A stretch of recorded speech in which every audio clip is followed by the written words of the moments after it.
கண்களை மூடி கத்தை நோக்கி பார்ப்போம். எங்களை நேசிக்கிற கிருபை இரக்கமுள்ள தேவனே, நம்ம ஸ்தோத்திரிக்கிறோம். ஆண்டவரே, இந்த நல்ல நாளிலும் கூட நாங்கள் உம்முடைய சன்னிதானத்தில் வந்து உம்முடைய வேதத்தை ஆராய்ந்து பார்க்கும்படி கடந்து வந்திருக்கிறோம். ஆண்டவரே, இந்த நாளில் நாங்கள் வேதத்தை ஆராய்ந்து பார்க்கும்போது அது எங்கள் வாழ்க்கைக்கு பிரயோஜனமாக இருக்கட்டும். நாங்களை கற்றுக்கொள்ள உணர்வுதாரும், வாழ்வதற்கு கிருபைதாரும். இயேசு கிறிஸ்துவின் இன்ப நாமத்தில் பிதாவே, ஆமென். கர்த்தருடைய பரிசுத்த நாமத்திற்கு மகிமை உண்டாகட்டும். நாம் நீதிமான் என்கிற தலைப்பின் கீழே கடந்த 31 வாரமாய் நாங்கள் தியானித்தோம்.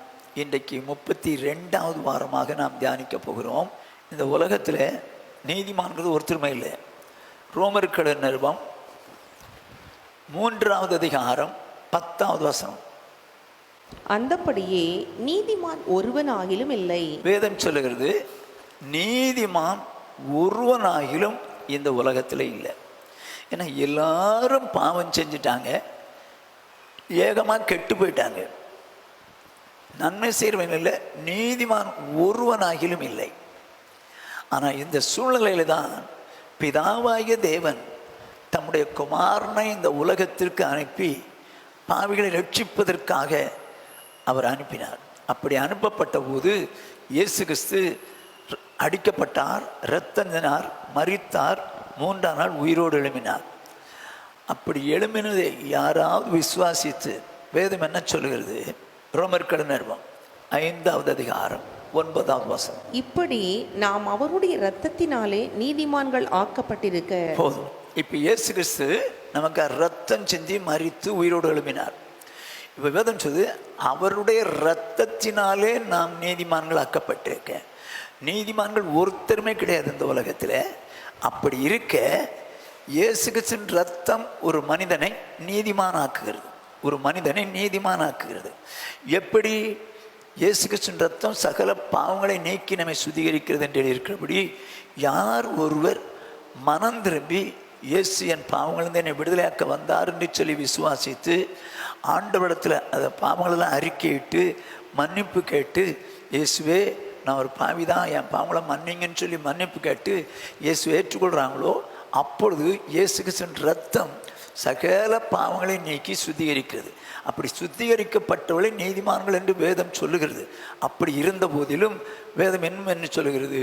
தீத்துவின் புஸ்தகம், தீத்து 3வது அதிகாரம் 6வது வசனம். தமது கிருபையினாலே நாம் நீதிமான்கள் ஆக்கப்பட்டு. போதும். தமது கிருபையினாலே நாம் நீதிமான்கள் ஆக்கப்பட்டோம். நீதிமான் ஒருத்தரும் கிடையாது. இரத்தத்தினால் நீதிமான்களாக்கப்படுறோமா?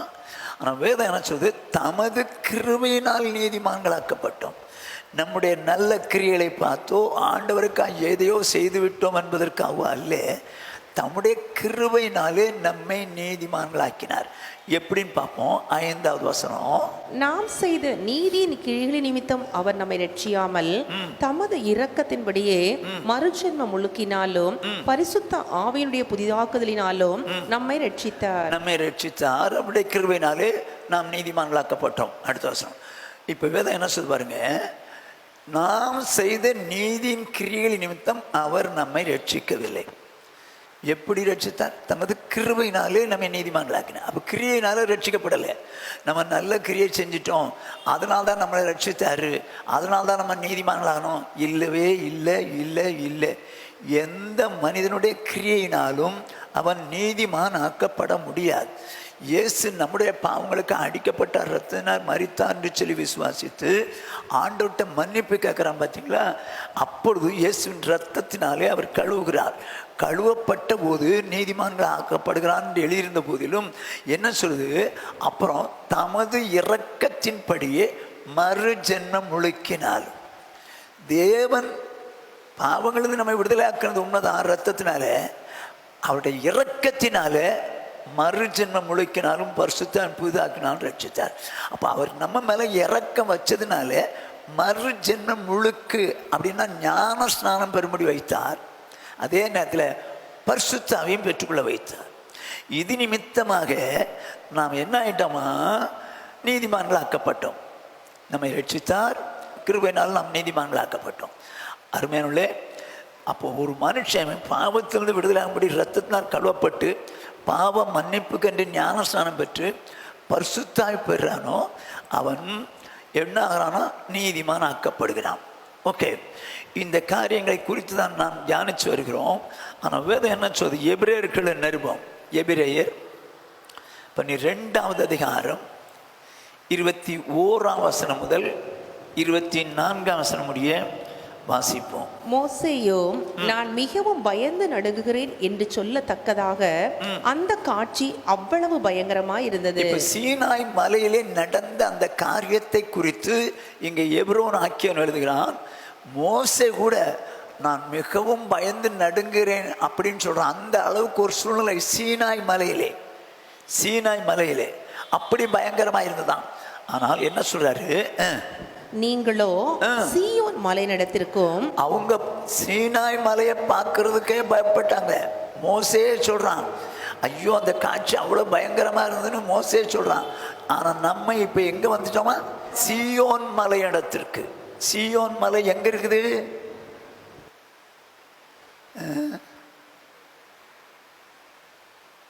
மகா நகரம் புதிய எருசலேமுக்கு நடுவில் அது இருக்குது, ஒரு மலை இருக்குது. அதுக்கு பேர் தான் சீயோன் மலை. அந்த மலையிடத்திற்கும் ஜீவனுள்ள தேவனுடைய நகரமாகிய பரம எருசலேமின் இடத்திற்கும். அப்படின்னா ஜீவனுள்ள தேவனுடைய நகரமாகிய அவருடைய நகரம் பரம எருசலேம், பரலோக ராஜ்யம் தான் அவருடைய நகரம்.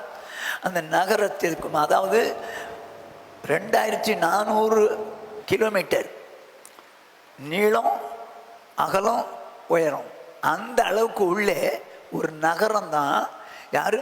தேவனுடைய நகரம். அது பரம எருசலேம். அதுதான் பரம எருசலேம், அதாவது அதுதான் பரலோகம். சரி, அதுக்கு இடத்திற்கும் 1000-10,000 தேவ தூதர்களிடத்திற்கும் பரலோகத்தில் பேர் எழுதியிருக்கிற முதற் பேரானவளின் சர்வ சங்கமாகிய சபையினிடத்திற்கும்.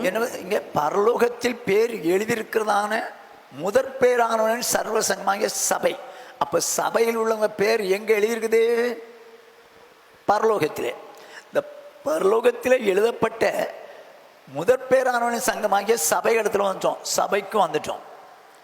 சபையில இருந்தாதான் நீங்க பேர் எழுதப்பட்டவன்னு அர்த்தம். யாவருக்கும் நியாயாதிபதியாகிய தேவனிடத்திற்கும். இப்ப தேவனிடத்திற்கும் பூரணராக்கப்பட்ட நீதிமான்களுடைய ஆவிகளிடத்திற்கும். நீதிமான்களுடைய ஆவிகளிடத்திற்கும். இந்த நீதிமான்கள் என்ன ஆனாங்களா? பூர்ணரானாங்களா? பூர்ணர் ஆக்கப்பட்ட நீதிமான்களின் ஆவிகள். அப்போ நீதிமான்கள் என்ற ஸ்தானத்தோடு நிற்கவில்லை. ஒரு கூட்ட நீதிமான்கள் பூர்ணராக்கப்பட்டிருக்கிறார்கள். அவைகளிடத்திற்கும் புது உடன்படிக்கையின் மத்தியஸ்தராகிய இயேசுவினிடத்திற்கும் ஆவேனுடைய இரத்தம் பேசினதை பார்க்கிலும் நன்மையானவர்களை பேசுகிற இரத்தமாகிய தெளிக்கப்படும் இரத்தத்தினிடத்திற்கும் வந்து சேர்ந்தீர்கள்.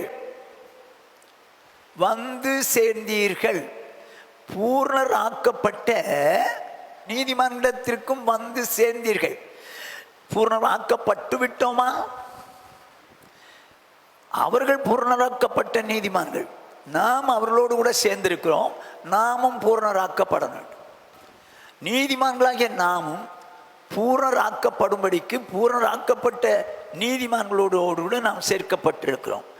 இந்த காரியத்தை குறித்து தான் நாம் பூர்ணராகிறது எப்படி என்று சொல்லி பல வாரங்களாக தியானித்தோம். ஏன் பூர்ணராக்கப்படணும்னா, எபேசியர்கள் நிருபம் 4வது அதிகாரம் 11வது வசனம். மேலும் நாம் அனைவரும் தேவனுடைய குமாரனை பற்றும் விசுவாசத்திலும் அறிவிலும் ஒருமைப்பட்டவர்களாகி கிறிஸ்துவனுடைய நிறைவான வளர்ச்சியின் அளவுக்கு தக்க பூரண புருஷர் ஆகும் வரைக்கும்.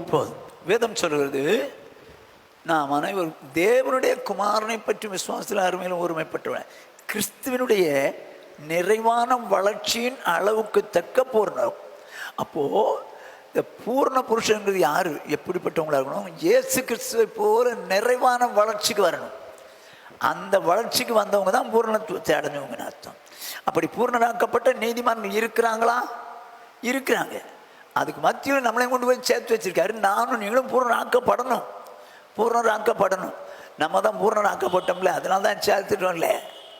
+1 படித்து +2 வந்தவெல்லாம் பாஸ் இல்லை, பாஸ் பண்ணுறதுக்கு தான் கொண்டு போய் சேர்த்துருக்குது. அவன் நல்ல படித்து பாஸ் பண்ணால் அவன் ஓகே, இல்லைன்னா அவன் அவுட்டு. அதே போல் நம்மை நீதிமான்கள் இடத்துக்கு கொண்டு வந்து சேர்த்துட்டார், பூர்ணராக்கப்பட்ட நீதிமான். யாரை போல? இயேசுவை போல பூர்ணராக்கப்பட வேண்டும் என்பதற்காக சேர்த்தார்.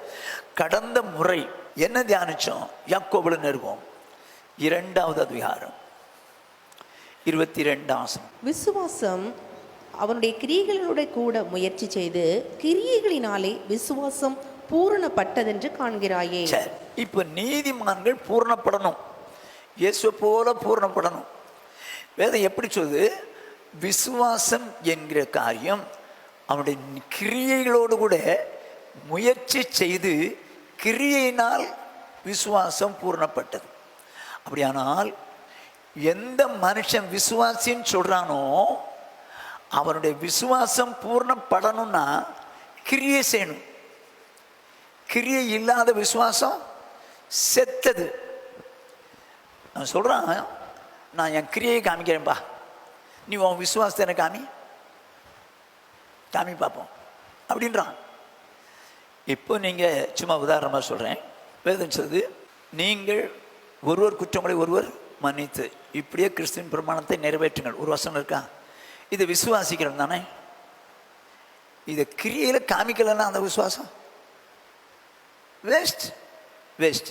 அதான் அவன் சொல்கிறான், நான் கிரியையில் காமிக்கிறேன், நீ விசுவாசம் இல்லை, அது அந்த விசுவாச காமி. எப்படி காமிப்பேன்? மன்னிக்க மாட்டியான், நீ ஒன்றும் செய்ய மாட்டியான், ஆனால் விசுவாசின்ற எப்படி அது? அப்படின்னா விசுவாசம் வந்து கிரியையினால்தான் பூரணப்படும். என்ன வசனத்தை விசுவாசிங்களோ அதை கிரியையினாலே தான் நாம் வந்து செயல்படுத்தணும். அப்படி செயல்படுத்தும் போது எல்லா வசனத்தையும் செய்ய செய்ய செய்ய செய்ய நம்ம பூர்ணம் ஆகும். மற்றபடி விசுவாசம் எனக்கு இருக்குது, நான் செய்ய மாட்டேன்னு சொன்னால் அந்த விசுவாசம் செத்தது. பிசாசு கூட விசுவாசித்து நடுங்குதுன்னு இருக்கு, அதனால அது பரலோகத்துக்கு போகிறதில்லை.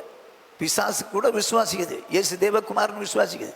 நம்ம விசுவாசிக்கிறோங்க, இயேசு தேவகுமாரன் விசுவாசிக்கிறோம், நமக்காக ரத்தனார் மரித்தார் 3ஆம் நாள் உயிரிழந்தார். சரி, இதை நீங்கள் வெறுமனை விசுவாசிக்கிறதுனால என்ன லாபம்?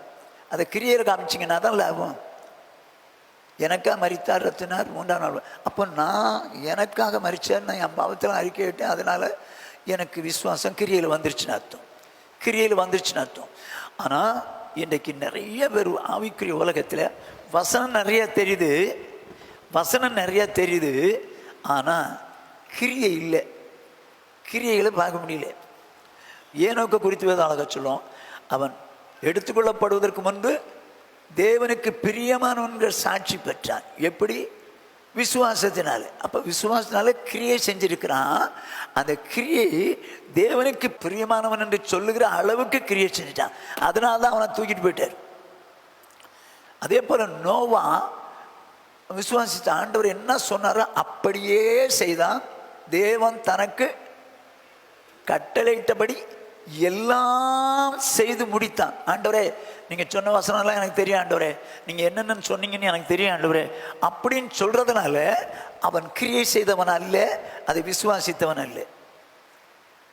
ஆகவே நீங்களும் நானும் விசுவாசத்தில் பூரணராக வேண்டும் என்றால் விசுவாசத்தை கிரியையில் காமிக்கணும். ஏன்னா கிரியை இல்லாத விசுவாசம் செத்தது. இதை குறித்து தான் கடந்த வாரம் தியானித்தோம். இந்த வாரம் நாம் எந்த விஷயத்தில் பூர்ணம் அடையணும்? இந்த வாரம் 1 யோவான் 2வது அதிகாரம் 5வது வசனம். அவருடைய வசனத்தை கை கொள்ளும் தேவ அன்பு மெய்யாக பூரணப்பட்டிருக்கும். ஓஹோ, இப்போ தேவனுடைய அன்பிலே பூர்ணப்பட்டவன். நான் தேவன் மேல அன்பா இருக்கிறதுனால பூர்ணம் அடைகிறது வேற, தேவன் ஏன் மேல அன்பு வைக்கணும் அதுல பூர்ணம் ஆகணும்னா தேவன், நல்லா கவனிச்சுங்க அந்த வசனத்தை, அவருடைய வசனத்தை கை கொள்கிற இடத்தில் தேவ அன்பு மெய்யாய் பூர்ணப்பட்டிருக்கிறது. யாருடைய அன்பு? தேவனுடைய அன்பு. அப்போ ஒரு நீதிமானுக்குள்ள தேவனுடைய அன்பு பூர்ணமாகணும். நீங்க ஆண்டவர் நேசிக்கிறீங்களா, அன்பு செலுத்துகிறீங்களா கேட்டால் என்ன சொல்லுவீங்க? ஆமாம், நான் பூர்ணமாக அன்பு கூறுறேன்னு தான் சொல்லுவீங்க. ஆனால் அப்படி நான் சொல்ல வரல, அப்படி சொல்ல வரல. வேதம் என்ன சொல்லுது? தேவனுடைய வசனத்தை கைக்கொள்ளுகிறவனிடத்தில் அவருடைய அன்பு பூர்ணப்படுகிறது. அப்போ நானோ நீங்களோ தேவனுடைய அன்பு நம்மிலே பூர்ணப்படத்தக்கதான அளவுக்கு நம்ம வாழணும். தேவனுடைய அன்பு நம்மிடத்தில் பூர்ணப்படத்தக்கதான அளவுக்கு ஒரு வாழ்க்கை வாழும். இப்போ உங்களை கேட்டா நீங்கள் தேவனத்தில் அன்பு கூறுறீங்களான்னா ஆமாம் அன்பு கூறுறேன், ஈஸியாக சொல்லலாம். தேவன் உங்கள் மேலே அன்பு கூறுறாரா? அதுவும் பூர்ண அனுபவிச்சிருக்காரா? அந்த பூர்ண அன்பு உங்களுக்கு எனக்கும் கிடைக்கிற மாதிரி வாழணும். எப்படி போடுது? அவருடைய வசனத்தை கை கொள்ளுகிறதுனால் தேவனுடைய அன்பு நம்ம மேலே பூர்ணமாகதான், நம்ம மேலே பூர்ணமாகதான். இன்னைக்கு தேவனுடைய அன்பு என மேலே பூர்ணமாக வரணும்னு யாரு நினைச்சது? நான் பூர்ணமாக நேசிக்கணும்பான்னு என்ன கேட்டிருப்போம். ஆனால் உங்கள் அன்பு என் மேலே பூர்ணமாக எனக்கு கிடைக்கணும்பா, அப்படி நான் வாழை அர்ப்பணிக்கிறேன். யார் சொல்றது? தேவனுடைய அன்பு என்னுடைய வாழ்க்கையில் பூர்ணமாக கிடைக்கணும். வேதம் என்ன சொல்லுது அப்படின்னா, வாசிப்போம். வசனத்தை கை கொள்கிறவன் 100% கை கொள்கிறவன் தான் பூர்ணப்பட்டவன். தேவ அன்பு இவனிலே பூர்ணப்படுது, இவனிலே பூர்ணப்படுது. ஓகே, இப்போ பாருங்க. இப்போ மத்தேயு எழுதின சுவிசேஷம், இயேசு பூர்ணப்பட்டவர் எப்படின்னு பார்ப்போம். மத்தேயு எழுதின சுவிசேஷம் 3வது அதிகாரம்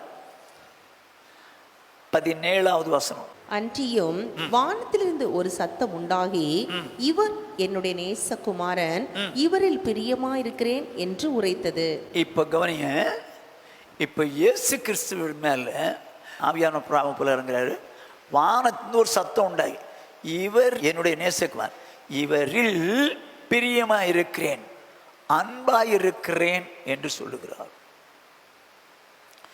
இவரில் அன்பாயிருக்கிறேன், பிரியமாயிருக்கிறேன்.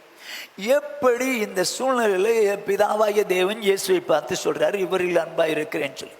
எந்த சூழ்நிலையில சொன்னார்? எந்த சூழ்நிலையில் சொன்னார்? ஒண்ணுமே இல்லாதிருக்கும் போதே சொன்னாரா? எந்த சூழ்நிலையில் அவரிடத்துல நான் அன்பா இருக்கிறேன், பிரியமா இருக்கிறேன் அப்படின்னு சொல்றார். ஏன்னா இயேசு பூர்ணப்பட்டவர், பிதாவுடைய அன்பு அவர் மேல பூர்ணமா இருந்தது. எப்படி இவர் மேல பூர்ண அன்பு இருந்தார், பிரியமா இருந்தார்? வேதம் சொல்லுது. அதே அதிகாரம் 13 வாசிங்க பார்ப்போம், 17 வரைக்கும். அப்பொழுது யோவானால் ஞானஸ்நானம் பெறுவதற்கு இயேசு கலிலேயாவை விட்டு யோர்தானுக்கு அருகே அவனிடத்தில் வந்தார். இப்போ இயேசு ஞானஸ்நானம் பெறுவதற்கு யோவான் ஸ்நானனால் ஞானஸ்நானம் பெறுவதற்கு கலிலேயா விட்டு யோர்தானுக்கு வருகிறார். ரொம்ப முக்கியமானது, இயேசு யோர்தானுக்கு அவன் தான் ஞானஸ்நானம் கொடுக்குறான். வேற யாரும் கொடுக்குறதுக்கு அப்போ ரைட்ஸே கிடையாது. இந்த யோவானுக்கு மட்டும்தான் தேவன் ரைட்ஸ் கொடுத்துருக்கிறார். ஆகவே யோவானிடத்தில் வருகிறார் இயேசு. எதுக்கு? ஞானஸ்நானம் பெறுவதற்கு சொல்லிட்டு, யோவான் அவருக்கு தடை செய்து, நான் உம்மாலே ஞானஸ்நானம் பெற வேண்டியதா இருக்க நீர் என்னிடத்தில் வரலாமா என்றான். இவனுக்கு யாருன்னு தெரிஞ்சு போச்சு இவரே. ஆகையினால் அவன் சொல்றான், அவருக்கு தடை செய்றான். ஐயா வேணாம் ஐயா, உங்களால நான் ஞானஸ்நானம் பெற இருக்க நீங்க என்கிட்ட வரலாமா அப்படின்னு கேட்குறான். உங்களால நான் ஞானஸ்நானம் இருக்கலாம், நான் வந்துட்டு உங்களுக்கு ஞானஸ்நானம் கொடுக்கலாமா அப்படின்னு அவர்கிட்டே வாதாடுறான். உடனே அவர் என்ன சொல்றார் பார்ப்போம். இயேசு அவனுக்கு பிரதித்திரமாக, இப்பொழுது இடம் கொடு, இப்படி எல்லா நீதியையும் நிறைவேற்றுவது நமக்கு ஏற்றதா இருக்கிறது என்றார். அப்பொழுது அவருக்கு இடம் கொடுத்தான். இப்போ என்ன? இப்ப இடம் கொடுப்பேன், நான் ஞானஸ்நானம் எடுக்க வந்திருக்கிறேன், இப்ப இடம் கொடு. எதுக்கு? இப்படி எல்லா நீதியையும் நிறைவேற்றுவது நமக்கு ஏற்றதாக இருக்கிறது என்றார். இவர் எடுக்க வந்தது ஞானஸ்நானம், இது நீதின்றார். இப்படி எல்லா நீதின்றார். அப்ப ஞானஸ்நானங்கிறது தேவனுடைய நீதி. அதோடு மாத்திரமல்ல, அவர் சொல்ற வார்த்தை எல்லா நீதியையும் நிறைவேற்றுவது நமக்கு ஏற்றதா இருக்கிறது. ஞானஸ்நானங்கிறது தேவனுடைய நீதி வசனம். எல்லா நீதியும் நிறைவேற்றணும்பா. நான் நீதிங்கிறது வசனங்க. அப்படின்னா எல்லா நீதியும் நான் நிறைவேற்றணும் அப்படின்னு வந்திருக்கிறேன் பாருன்னு இடம் கொடுத்துட்டான். கொடுத்த உடனே இயேசு ஞானஸ்நானம் பெற்று ஜலத்திலிருந்து கரையேறின உடனே இதோ வானம் அவருக்கு திறக்கப்பட்டது. தேவ ஆவி புறாவை போல இறங்கி தம்மேல் வருகிறதை கண்டார். அவரே பார்த்துட்டாரு, தேவ ஆவியான புறாவை போல இறங்குறதை காட்டார். அப்புறம் அன்றியும் வானத்திலிருந்து ஒரு சத்தம் உண்டாகி, இவர் என்னுடைய நேசகுமாரன், இவரில் பிரியமா இருக்கிறேன் என்று உரைத்தது. இப்பதான் சொல்றாரு பிதா, இவர் என்னுடைய நேசகுமார், இவரில் பிரியமா இருக்கிறேன். எப்ப சொன்னார் இத? தேவனுடைய நீதியை நிறைவேற்றின போது சொன்னார். நான் அவர் மேல அன்பா இருக்கிறேன், நான் அவர் மேல பிரியமா இருக்கிறேன்னு சொல்றாரு. அருமையானே, நாம் தேவனுடைய நீதி, ஞானஸ்நானம் தான் நீதின்னு மட்டும் சொல்ல வரல. ஞானஸ்நானங்கிறது நீதி தான், இல்லைன்னு சொல்ல வரல. ஆனால் அவருடைய வசனங்கள் எல்லாமே தேவனுடைய நீதி. இப்படி எல்லா நீதியை நிறைவேற்றணும், அதான் நம்ம கேட்டதுன்றாரு. அப்போ ஆண்டவராக இயேசு கிறிஸ்து எல்லா நீதியை நிறைவேற்றணுன்றாரு. இப்பதான் சொல்றாரு பிதா, நான் இவரில் பிரியமா இருக்கிறேன், இவர் மேல பிரியமா இருக்கு. சரிங்க, அன்றைக்கு ஞானஸ்நானம் நடக்கும்போது ஆரம்பத்தில் அப்படி சொல்லிட்டார். இப்போ நடுவில் ஒரு சம்பவம் நடக்குது பாருங்க. இயேசு கிறிஸ்து சொல்றாரு, இங்கே நிற்கிறவர்களில் சிலர் தேவனுடைய ராஜ்யத்தை காணும் முன் மரிக்க மாட்டார்கள்னாரு. உடனே எல்லாரும் நினச்சிட்டாங்க கடைசி வரைக்கும் உயிரோடு தான் இருப்பாங்களோ அப்படி நினச்சிப்பாங்க. அது என்ன சொல்றாரு, என்ன எண்ணத்தில் சொல்றாரு? மத்தேயு எழுதின சுவிசேஷம் 17வது அதிகாரம் 1 முதல் 5 வசனங்கள். 6 நாளைக்கு பின்பு இயேசு பேதுருவையும் யாக்கோபையும் அவனுடைய சகோதரனாகிய யோவானையும் கூட்டிக் கொண்டு தனித்திருக்கும்படி உயர்ந்த மலையின் மேல் போய், யோவான், யாக்கோபு, பேதுரு, இவங்க 3 பேரையும் கூட்டிக்கிட்டு தனித்திருக்கும்படி மலையின் மேல போறாரு. ஒரு உயர்ந்த மலை கூட்டிட்டு போயிட்டார். அவர்களுக்கு முன்பாக மறுரூபமானார். மறுரூபமானார்னா ரூபமே மாறி போச்சு, மகிமையின் ரூபம். அந்த மகிமையை, அதான் பரலோகத்தில் எப்படி இருப்பாரோ அந்த பரலோக காட்சியை காமிக்கிறார். இதைத்தான் சொன்னாரு, இங்கே நிற்கிறவர்களில் சிலர் பரலோகத்தை காணும்னால மறிக்க மாட்டாங்கன்னு. அப்போ அந்த பரலோகத்தில் எப்படி இருப்பார், மகிமையில் எப்படி இருப்பார் என்பதை இப்பொழுது இந்த 3 பேருக்கும் காட்டுறார். அவர் முகம் எப்படின்னு, சூரியனை போல பிரகாசம் ஆயிடுச்சான். ஒரு வஸ்திரம் வெளிச்சத்தை போல வெண்மையாயிட்டான். இப்ப நடக்கிற சம்பவத்தை பாருங்க. அப்பொழுது மோசேயும் எலியாவும் அவரோட பேசுகிறவர்களாக அவர்களுக்கு காணப்பட்டார்கள். அப்பொழுது பேதுரு இயேசுவை நோக்கி, ஆண்டவரே, நாம் இங்கே இருக்கிறது நல்லது. உமக்கு சித்தமானால் இங்கே உமக்கு ஒரு கூடாரமும், மோசேக்கு ஒரு கூடாரமும், எலியாவுக்கு ஒரு கூடாரமுமாக 3 கூடாரங்களை போடுவோம் என்றான். இப்போ அங்க பேசுறது மோசே, எலியா. இப்போ எலியா மரிக்காமலே எடுத்துக்கொள்ளப்பட்டான். மோசே தேவனை அடக்கம் பண்ணிட்டார். சப்போஸ் அடக்கம் பண்ண சாத்தான் கண்ட்ரோல் போயிருந்தான்னு வச்சுங்க, இங்க வந்திருக்க முடியாது. இந்த மகிமையை அடைவதற்கு இங்கே வந்திருக்க முடியாது. ஆகவே தான் 2 சாட்சிகளும் வந்துடணுங்கிறக்காக தான் இவனை தனியாக அடக்கம் பண்ணிட்டார். யாருக்கும் தெரியாது. அப்படி இருக்க இப்போ மகிமையில் எடுத்துக்கொள்ளப்பட்ட அந்த எலியாவும் வர்றான், மோசையும் வர்றான். 2 பேரும் மகிமையில் இருக்காங்க இயேசுவோடு கூட. இப்போ இவனுக்கு என்ன ஆசை, இவனுக்கு குடும்பம் இருக்குங்க, ஊரில் உறவினர்கள் இருக்காங்க, அவங்கள பற்றிலாம் கவலையப்படல. இந்த காட்சியை பார்த்த உடனே உலகமே மறந்து போச்சு. என்ன சொல்கிறான், உமக்கு ஒரு கூடாரம் போட்டுடலாம், எலியாவுக்கு ஒரு கூடாரம் போட்டுடலாம், உங்கள் கூட நாங்களும் தங்கிடுவோம்ல அப்படிங்கிற எண்ணத்தில் தான் அவன் சொல்கிறான். உங்களுக்கு ஒரு கூடாரம் போட்டால் நானும் தானே சேர்த்து தங்கிடுவோம் அப்படிங்கிறதுக்கு. ஸோ இப்படி சொல்லும்போது போடுவோம் என்றான். இப்போ என்ன நடக்கு பார்ப்போம். அவன் பேசுகையில் இதோ ஒளியுள்ள ஒரு மேகம் அவர்கள் மேல் நிழலிட்டது. இவர் என்னுடைய நேசகுமாரன், இவரில் பிரியமா இருக்கிறேன், இவருக்கு செவி கொடுங்கள் என்று அந்த மேகத்திலிருந்து ஒரு சத்தம் உண்டாயிற்று. மகிமையில் இருக்கிறதோ 3 பேர், இப்போ ஒரு மேகம், ஒளியுள்ள ஒரு மேகம் அவர்கள் மேல் நிழலிட்டது. அப்போ ஒரு சத்தம் கேட்குது, இவர் என்னுடைய நேசகுமாரன், இவரில் பிரியமாயிருக்கிறேன். அப்போ இந்த 3 பேர் இருந்தாலும் பிதாவாய தேவன் சொல்றார், இவர் மேலதான் நான் அன்பா இருக்கிறேன், இவரில் பிரியமாயிருக்கிறேன், என் நேசகுமார் இவர் மேலதான் நான் பிரியமா இருக்கேன், அன்பா இருக்கிறேன் அப்படின்றார். அப்படியானால் இவர் எப்படிதான் வாழ்ந்தாருங்க?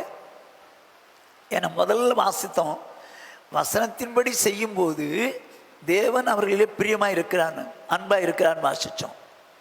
இப்போ இவரை குறித்து சொல்லுது, இவர் என் நேசகுமார், இவரில் பிரியமா இருக்கிறேன்றார், நான் இவர் மேல அன்பா இருக்கிறேன்றார். அப்படின்னா இந்த இயேசு பிதாவாய தேவன் இவர் மேல அன்பா இருக்கிற அளவுக்கு எப்படி வாழ்ந்திருக்கணும்? எப்படி வாழ்ந்திருக்கணும்?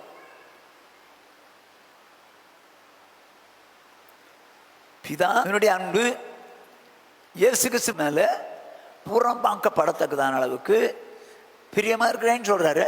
எப்படி வாழ்ந்திருப்பார்? வேதம் சொல்லுகிறது, இயேசுதான் சொல்றாரு. யோவான் எழுதின சுவிசேஷம் 5வது அதிகாரம் 19வது வசனம் 20வது வசனம். அப்பொழுது இயேசு அவர்களை நோக்கி, மெய்யாகவே மெய்யாகவே நான் உங்களுக்கு சொல்லுகிறேன், பிதாவானவர் செய்ய குமாரன் காண்கிறது எதுவோ அதையே அன்றி வேறு ஒன்றையும் தாமாய் செய்ய மாட்டார். அவர் எவைகளை செய்கிறாரோ அவைகளை குமாரனோ அந்தப்படியே செய்கிறார். மெய்யாவே மெய்யாவே நான், பிதாவானவர் செய்ய குமாரன் காண்கிறது எதுவோ அதையே அன்றி வேறொன்றையும் தாமாய் செய்ய மாட்டார். இப்போ இயேசுவுக்கு சொந்தமாக எதையும் செய்ய முடியுமா? முடியுமா? முடியாதா? முடியாதா? முடியுங்க. சொந்தமாக செய்ய முடியும், ஆனால் செய்ய மாட்டார். ஏன் தெரியுமா? பிதாவின் சித்தம் செய்யவே வானத்திலிருந்து இறங்கி வந்திருக்கிறேன்னு சொல்றார். பிதாவினுடைய எண்ணத்தை நிறைவேற்றத்தான் வந்திருக்கிறார். அப்போ தேவனுடைய எண்ணத்தை, தேவன் என்ன சொன்னாரோ அந்த கிரியை தான் செய்கிறேன்றார். என்ன கிரியை செய்கிறாரோ அதைத்தான் நான் செய்வேன். அவர் எவைகளை செய்கிறாரோ அவைகளை குமாரன் அந்தபடியே செய்கிறார். டிட்டோ. எப்படி செய்யும் போது என்ன நடக்குதுன்னு பாருங்க. 20வது வசனம். பிதாவானவர் குமாரனிடத்தில் அன்பா இருந்து தாம் செய்கிறவைகளை எல்லாம் அவருக்கு காண்பிக்கிறார். ஓஹோ, என்னவா? பிதாவானவர் குமாரனிடத்தில் அன்பா இருந்து. ஏன் அன்பா இருக்காரு? இப்போ ஏன் அன்பா இருக்காரு? பிதா என்ன செய்யறாரு அதை தாங்க செய்வாரு. அப்படி செய்யறதுனால பிதா குமாரனிடத்தில் அன்பா இருந்து தாம் செய்கிறவைகளை எல்லாம் அவருக்கு காண்பிக்கிறார். அப்படின்னா பிதாவானவர் அவரிடத்தில் அன்பா இருக்கிறார், மேற்கொண்டு என்னென்ன செய்யலாம் அப்படின்னு செய்கிறத காமிக்கிறார். அப்போ நீங்களும் நானும் தேவன் நமக்கு என்ன செய்யணும்னு சொல்றாரோ அதை செஞ்சுக்கிட்டே இருந்தோமானால் வேதத்தின்படி தேவன் நம்மேல் அன்பா இருப்பார். நம்ம செய்ய செய்ய செய்ய அவருடைய அன்பு பூர்ணப்படும். அவருடைய அன்பு நம்ம மேல பூர்ணப்படும். இப்போ தேவனுடைய அன்பு பூர்ணப்படுமா? நம்ம தேவன் மேல வச்சிருக்க அன்பு பூர்ணப்படுமா? தேவனுடைய அன்பு என் மேல பூர்ணப்படும். அப்போ தேவனுடைய அன்பு உங்க மேல பூர்ணப்படணும்னா நீங்க என்ன செய்யணும்?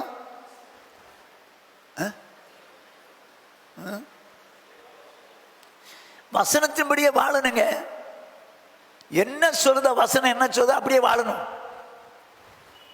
இயேசு அப்படிதான் வாழ்ந்திருக்கிறார். அதனால தான் அவர் எனக்கு பிரியமானவர் அப்படின்னு பிதா சொல்றார். இன்னும் அன்பா இருந்து இன்னும் நான் செய்யறதெல்லாம் அவர் காண்பிப்பேன்றார். அருமையானவர்களே, நீங்களா இருக்கட்டும் நானா இருக்கட்டும், நம்ம தேவன் நம்ம மேல பிரியமா இருக்கணும்னா ஆண்டவர் என்னெல்லாம் வசனம் சொல்ற அத்தனையும் கீழ்ப்படியணும். அப்படி கீழ்ப்படிய என்ன செய்வாரு? இன்னும் நமக்கு அதை வெளிப்படுத்திக்கிட்டே இருப்பாருங்க. யோவான் எழுதின சுவிசேஷம் 14வது அதிகாரம் 21வது வசனம். என் கற்பனைகளை பெற்றுக்கொண்டு அவைகளை கை கொள்ளுகிறவனே என்னிடத்தில் அன்பா இருக்கிறான். என்ன சொல்றாரு பாருங்க. என் கற்பனைகளை பெற்றுக்கொண்டு அவைகளை கை கொள்ளுகிறவனே என்னிடத்தில் அன்பா இருக்கிறான். எனக்கு வசனம் நிறைய தெரியும், நான் நிறைய வசனம் படிப்பேங்கிறவன் மேல அன்பா இல்லை. கவனமா கேட்டுங்க. எனக்கு ரொம்ப வசனம் தெரியும், நான் ரொம்ப படிப்பேங்க, அப்படி சொல்கிறவங்கெல்லாம் தேவனிடத்தில் அன்பு கூறவன் இல்லை. ஆண்டவர் என்ன சொல்கிறாரு? என் கற்பனைகளை பெற்றுக்கொண்டு அவைகளை கை கொள்ளுகிறவர்கள் தான் அதில் தான் அன்பாக இருக்கிறேன். அப்போ அன்பு எப்போ வருது? ஆண்டவருடைய அன்பு நம்ம மேலே வசனத்தை கை கொள்ளும் போது தாங்க, கை கொள்ளும் போது. அப்போ தேவனுடைய அன்பு நம்ம மேலே பூர்ணப்படணும்னா என்ன செய்யணும்? எல்லா வசனத்தையும் கேட்க விட்டுருவோம். அப்படி சொல்லிட்டு என்ன சொல்றாரு பாருங்க, இப்போ அவைகளை கை கொள்ளுகிற இடத்தில் அன்பா இருக்கான், என்னிடத்தில் அன்பா இருக்கிறவன் என் பிதாவுக்கு. அப்ப பிதாவுக்கு அன்பா இருக்கான். அப்ப பிதாவுடைய அன்பு வந்துருது. தேவனுடைய வார்த்தைகளை கை கொள்வதனால பிதாவுடைய அன்பு வந்துருது. வந்த பிறகு நானும் அவனில் அன்பா இருந்து அவனுக்கு என்னை வெளிப்படுத்துவேன் என்றார். இன்னும் வெளிப்படுத்துவேன். அவன் மேல அன்பா இருந்து இன்னும் மேலும் மேலும் மேலும் மேலும் வெளிப்படுத்திக்கிட்டே இருப்பேன். ஏன்னா அவன் நான் சொன்னதை செய்யறான். ஆகையினால பிதாவும் இவனிடத்தில் அன்பா இருக்கிறார். அப்படி இருக்க அவர் சொல்றாரு, என் மேல அன்பா இருந்து வசந்தபடி வாழ்றதுனால இன்னும் வெளிப்படுத்து. எப்படி வெளிப்படுத்துவார்? Through word of God. 1 Samuel 3ஆவது அதிகாரம் கடைசி வசனம். கர்த்தர் பின்னும் சீலோவிலே தரிசனம் தந்தருளினார். கர்த்தர் சீலோவிலே தம்முடைய வார்த்தையினாலே சாமுவேலுக்கு தம்மை வெளிப்படுத்தினார். ஓஹோ, எப்படி வெளிப்படுத்தினார் பாருங்க. கர்த்தர் சீலோவிலே தம்முடைய வார்த்தையினாலே சாமுவேலுக்கு தம்மை வெளிப்படுத்தினார். அப்போ தேவன் டைரக்டா வந்து அப்பியர் ஆகல சாமுவேலுக்கு. டைரக்டா அப்பியர் ஆகாம வார்த்தை மூலம் தான் வெளிப்படுத்தினார். இன்னைக்கும் நானும் நீங்களும் இயேசுவ ஆண்டவர் நீங்க வந்து சொல்லி கொடுங்க, வாங்க ஆண்டவரே அப்படின்னா வரமாட்டாரு. நம்மகிட்ட வந்து நிற்க மாட்டாரு. ஏற்கனவே சொல்லி வச்சுட்டார். இதை விசுவாசிக்கலாம், அவரை விசுவாசிக்க மாட்டோம். ஆகையினால அவர் என்ன சொன்னாரோ அதை அப்படியே விசுவாசிக்கணும். அப்படி விசுவாசித்து நம்ம கிரியை செஞ்சால் பிதா அன்பா இருப்பார்.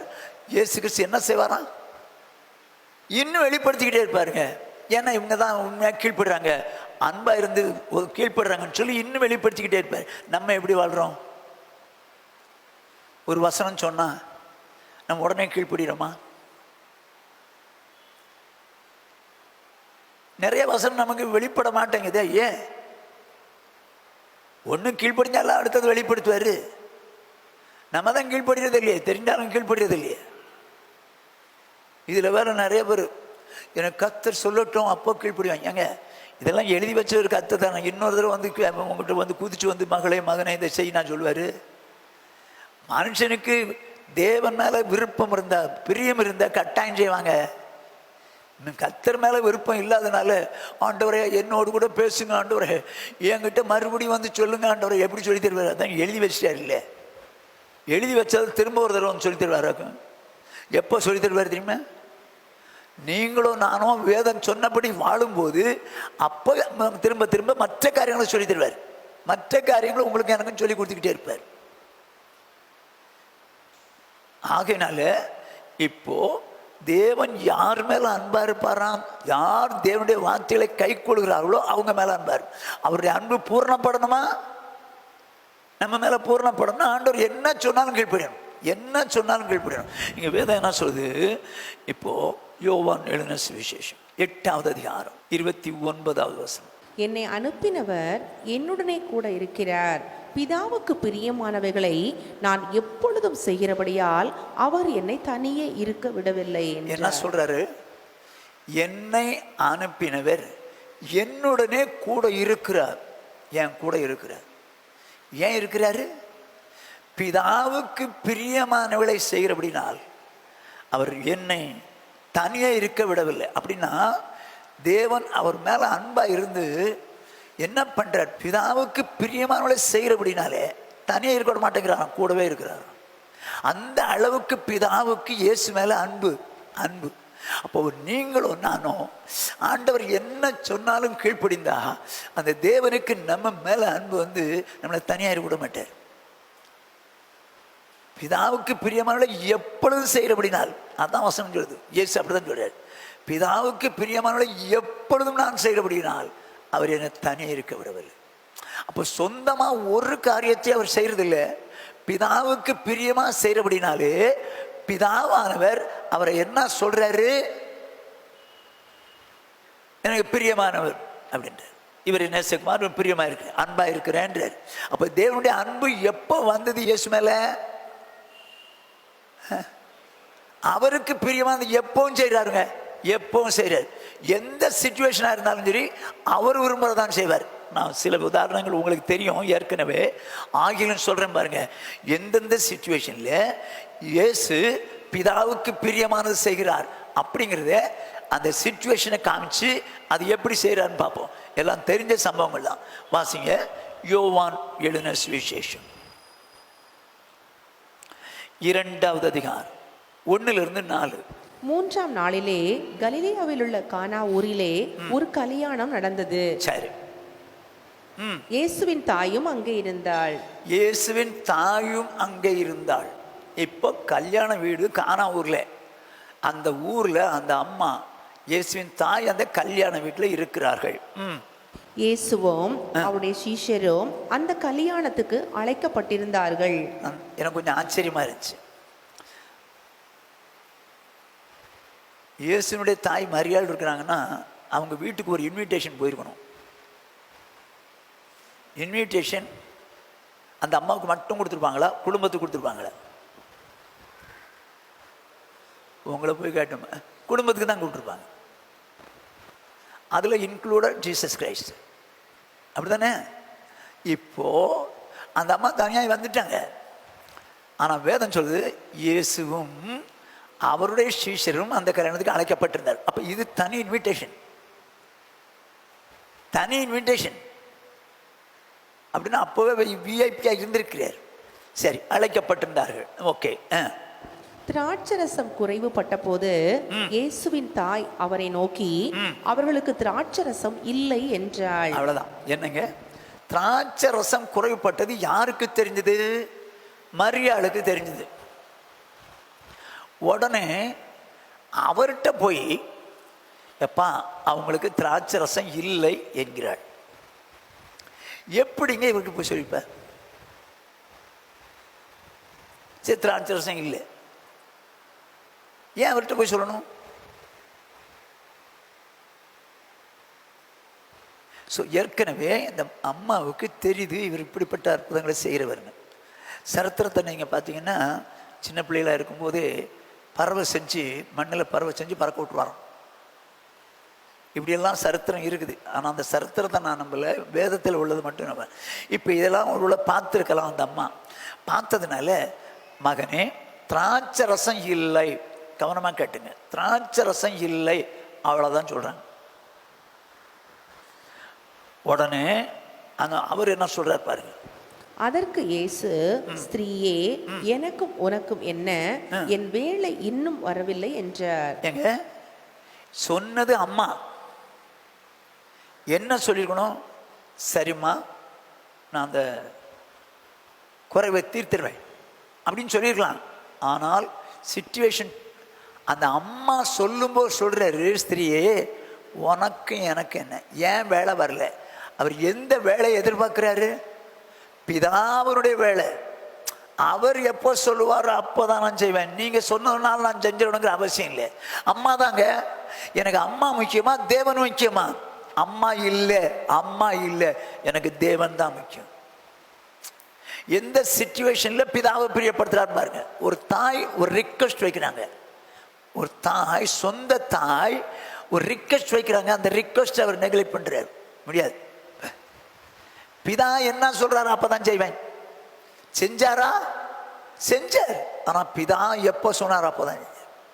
அந்த அம்மா சொன்ன உடனே செஞ்சுட்டாங்கன்னா அம்மாவுக்காக செஞ்ச மாதிரி இருக்கும். இல்லை இல்லை, என் பிதா எப்போ சொல்றாரோ அப்போதான்ப்பா செய்வேன்னு சொல்லிட்டு அப்போ இந்த சிச்சுவேஷன்ல ஒரு தாய்க்கு முக்கியத்துவம் கொடுக்கல, என் தேவனுக்கு முக்கியத்துவம் கொடுத்து அவருக்கு பிரியமானதை செஞ்சார்.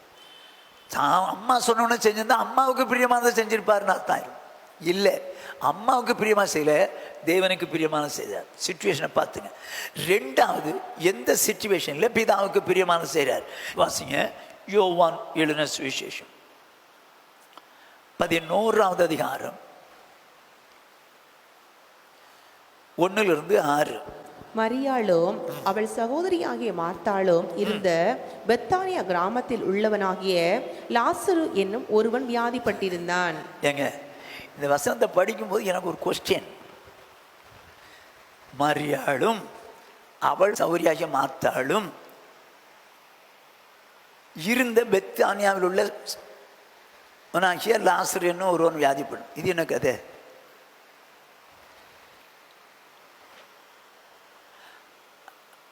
அந்த பெத்தானியாவில் லாசர்னு ஒருத்தன் வியாதிப்பட்டுனான். அது யாரு? அப்போ வேற ஒரு லாசரா?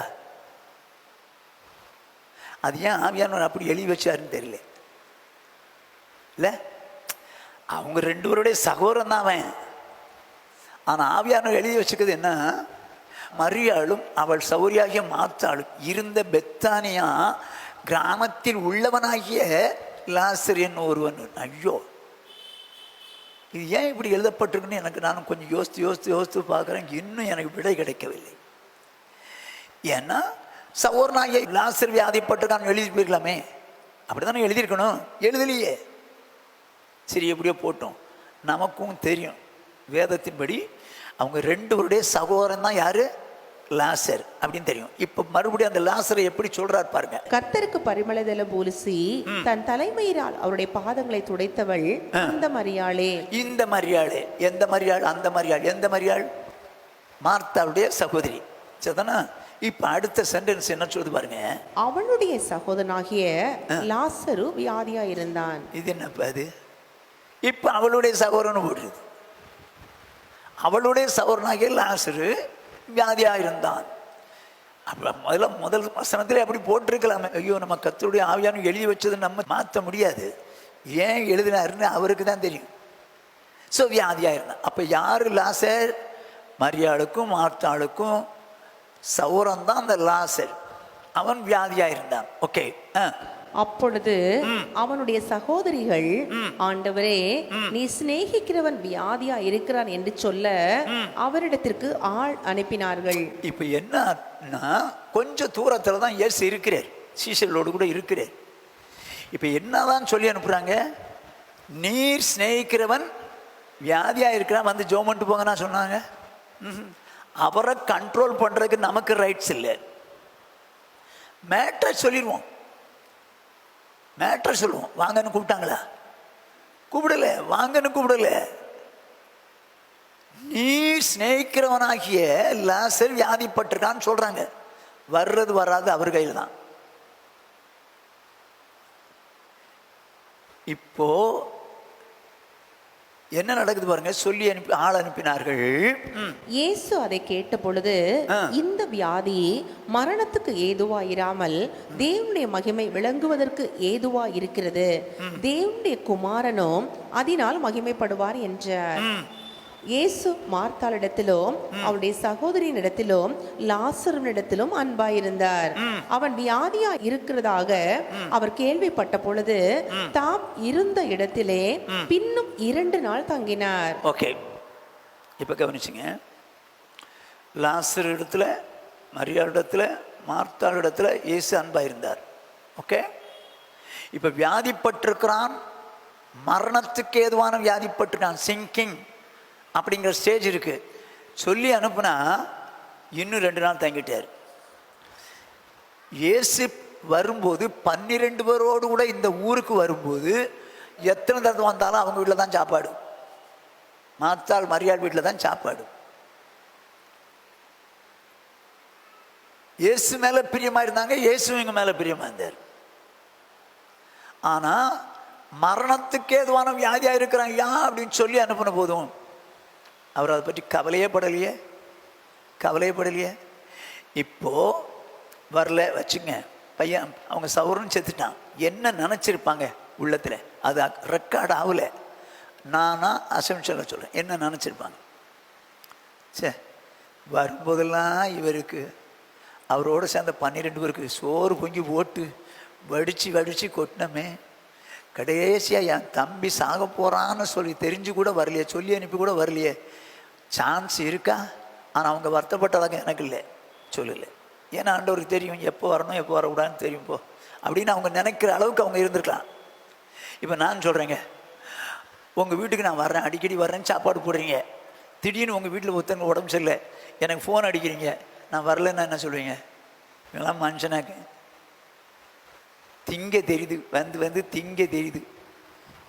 கூப்பிட்டா ஃபோன் அடித்து கூப்பிட்டா வேறு தெரியல, என்னையா வரையலாம் மனுஷன். அடுத்த வாரம் சர்ச்சுக்கே வர மாட்டாங்க. ஏன்? நான் கூப்பிட்டு வரலையே, இவ்வளவு நாளும் நான் வரும்போதெல்லாம் சாப்பாடு கொடுத்தனே அப்படின்னு நினச்சிருக்கலாம் நம்ம ஆட்கள். ஆனால் அவங்க அப்படி சொல்லவே இல்லைங்க.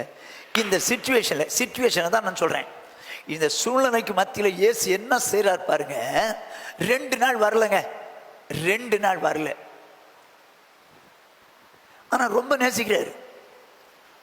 லாசருவை நேசிக்கிறாருனே போட்டிருக்குது, நீர் நேசிக்கிற. அப்போ தேவனே இயேசுவே இவனை நேசிக்கிறார். அப்படி இருந்தும் வரவில்லை. ஏன் வரலன்னு சொல்லுங்க. தேவன் எப்ப சொல்வார் அப்பதான் போவேன். போகும்போதெல்லாம் வடிச்சு கொட்டினா என்ன, எத்தனை என்னோடு கூட வந்த 12 பேருக்கும் என்னெல்லாம் செஞ்சா என்ன, எனக்கு அதை பற்றி கவலை இல்லைங்க. என் தேவன் எனக்கு எப்போ சொல்றாரு, சிச்சுவேஷன், கிரிட்டிக்கல் சிச்சுவேஷன், எப்படி அவன் சாக போற சிச்சுவேஷன், அந்த சிச்சுவேஷனுக்கு மத்தியிலும் கூட என் தேவன் சொன்னா நான் போறேன், இல்லைன்னா போகிற போங்க. என்ன ஆண்டவராக இருப்பாரு. அதுதான் வசனம் சொல்றாரு, என் பிதாவுக்கு பிரியவர்களை எப்பொழுதும் செய்ய முடியாது. இந்த சிச்சுவேஷன்ல கூட பிதாவுக்கு பிரியமான செய்யணும்னு நினைக்கிறார் தவிர நம்மளும் நேசிக்கிற அந்த கூட்டத்தாருக்கு, அந்த குடும்பத்துக்கு பிரியமான செய்யணும்னு நினைக்கலையே. நமக்கு ஒரு சிச்சுவேஷன் வருதுங்க, நமக்கு ஒரு சிச்சுவேஷன் வருது. நம்ம சொந்தக்காரங்க சனிக்கிழமை ராத்திரி இறந்துட்டாங்க. இப்போ சிச்சுவேஷன்ல ஞாயிற்றுக்கிழமை காலையில் ஆராதனைக்கு வரும். என்ன பண்ணுவீங்க? எங்க ஆண்டவரே, இது வெள்ளிக்கிழமையே சாவடிச்சிடக்கூடாது, நீங்க வெள்ளிக்கிழமையே சாவடிச்சிருக்கலாமே, நான் அடக்கத்துக்காவது இருந்துட்டு வந்திருப்பேன்ல அப்படின்னு சொல்லுவோம் நம்ம. சரி, அந்த மாதிரி சிச்சுவேஷன் சனிக்கிழமை நைட்டு சேர்த்துட்டாங்க, உங்களுக்கு இன்டிமேஷன் வருது. என்ன பண்ணுவீங்க? பிதாவுக்கு பிரியமானதை போய் செய்வீங்களா, இல்ல உங்களுக்கு பிரியமானதையோ, இல்ல உங்க குடும்பத்தார் யாரோ ஒருத்தர் செத்து போயிட்டாங்களே அவங்களுக்கு பிரியமானதையோ செய்வீங்களா? ஆனா இயேசு எவ்வளவு பெரிய ஆளா இருந்தாலும் பிதாவுக்கு பிரியமானதான் எப்பவும் செய்வேன்.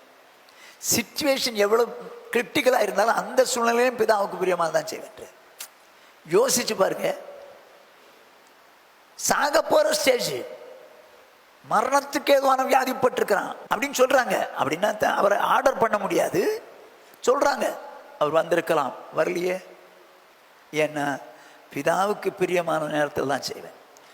2, 3ஆவதாக மத்தேயு சுவிசேஷம் 16வது அதிகாரம் 21 23 வரைக்கும்.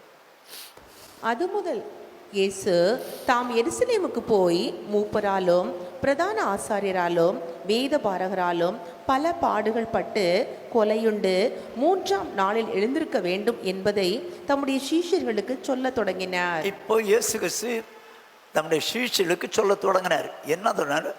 நான் எருசலேம் போறேன்பா, மூப்பராலும் பிரதான ஆசாரியராலும் வேத பாரகராலும் பல பாடுகள் பட்டு கொலையுண்டு 3ஆம் நாள் எழும்ப போறேன்னு சொல்றார். இது யாருடைய எண்ணத்தை சொல்றார்? அவர்கிட்ட பிதாவுடைய எண்ணத்தை, பிதாவுடைய சித்தத்தை, பிதாவுடைய விருப்பத்தை சீஷர்களுக்கு சொல்றார்.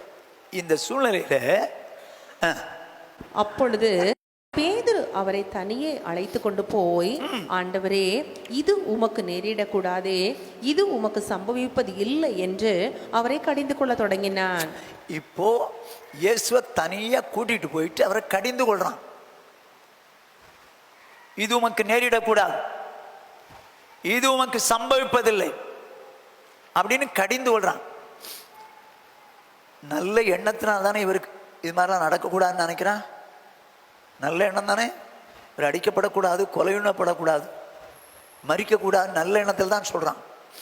ஆனால் சிச்சுவேஷன், கிரிட்டிக்கல் சிச்சுவேஷன், அவருக்கு மரணம் வரப்போகுது. அந்த சிச்சுவேஷன்ல அவருடைய நல்ல ஒரு சீஷன், அன்பான சீஷன் என்ன சொல்கிறான்? வேண்டாண்டவரே, அது உங்களுக்கு நேரிட வேண்டாண்டவரே, அது உங்களுக்கு நடக்க வேண்டாண்டவரே அப்படி ரிக்வெஸ்ட் கூட பண்ணல, கடிந்து கொள்கிறான். அவ்வளோ அன்பு அவர் மேலே கடிந்து கொள்கிறான். எஸ் என்ன சொல்கிறாரு? அவரோ திரும்பி பேதுருவை பார்த்து, நீ எனக்கு பின்னாக போ சாத்தானே, நீ எனக்கு இடரலா இருக்கிறாய், தேவனுக்கு ஏற்றவைகளை சிந்தியாமல் மனுஷனுக்கு ஏற்றவைகளை சிந்திக்கிறாய் என்றார். இப்போ தேவனுக்கு ஏற்றதை சிந்தித்தது யார்? இயேசு.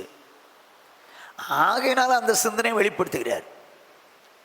ஆனா இவன் என்ன சிந்திக்கிறான்? மனுஷனுக்கு ஏற்றதை சிந்திக்கிறான். ஐயோ, இவர் செத்து போக கூடாது, இவருக்கு இந்த மாதிரி மரணம் வரக்கூடாதேன்னு சொல்லி மனுஷனுக்கு ஏற்றதை சிந்திக்கிறான். அந்த சிந்தனை யாருடையதுன்னு சொல்லி ஆண்டவர் சொல்றாரு, சாத்தானே எனக்கு பின்னாகும். இந்த சாத்தான் தான் மனுஷனுக்கு ஏற்ற சிந்தனை. ஆனா நல்ல எண்ணத்தில் தானே சொல்றான், நல்ல எண்ணத்தில் தானே சொல்றான் அவர் சாகக்கூடாதுன்னு. இப்ப கிரிட்டிக்கல் சூழ்நிலை, அவர் சாக போறேன்றாரு, இவனோ சாகக்கூடாதுன்றான். அப்படியா பேதுரு? வேணாமா, சரி அப்போ நான் ஆண்டவர்கிட்ட சொல்லிடுறேன் போ அப்படின்னு சொல்லல. அவனை மனுஷனுக்கு ஏற்ற வேலை சிந்திக்கிறப்பா அப்படின்னு சொல்லிட்டு விரட்டிட்டு தேவனுக்கு பிரியமானதான் செய்வேன் நிற்கிறார். தேவனுக்கு பிரியமானதான் செய்வேன்றார். நான் என்ன சொல்ல வரேன்னா, தேவனுக்கு பிரியமானதை எப்பொழுதும் நான் செய்கிறபடியால் இந்த சிச்சுவேஷன்லேயும் தேவனுக்கு பிரியமானது செய்கிறேன்றார், கல்யாணத்திலையும் தேவனுக்கு பிரியமானது செய்கிறேன்றார், சாவு வேலையிலையும் தேவனுக்கு பிரியமானதான் செய்கிறேன். இப்போ அடுத்த ஒரு சிச்சுவேஷனில் என்ன செய்கிறேன்னு பாருங்க.